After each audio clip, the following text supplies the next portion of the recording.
Sono Fabio Carboni di Sardosono e oggi siamo a Tonara. Tonara è un centro montano di una zona della Sardegna centrale chiamata Barbagia, del Mandrolisai, e siamo in provincia di Nuoro. Oggi siamo al torronificio Marotto, un torronificio storico di questo comune, con il signor Pedes Costantino e la signora Antonietta Marotto. È un torronificio, come dire, antico questo, signor Pedes, vero? Sì, qui siamo circa 80 anni qua sopra. Questo torronificio di fatto era il torronificio di suo babbo. Sì.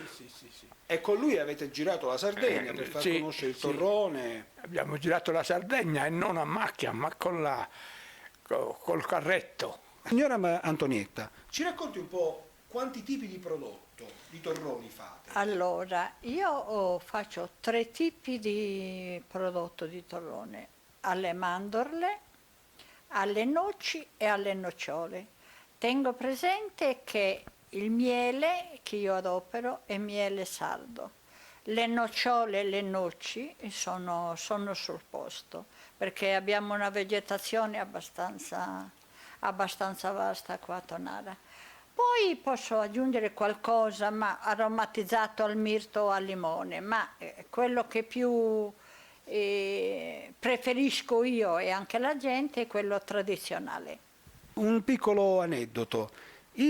Come si chiama il recipiente nel quale viene lavorato? Allora, il recipiente in dialetto noi diciamo sughedargiu, cioè che sarebbe una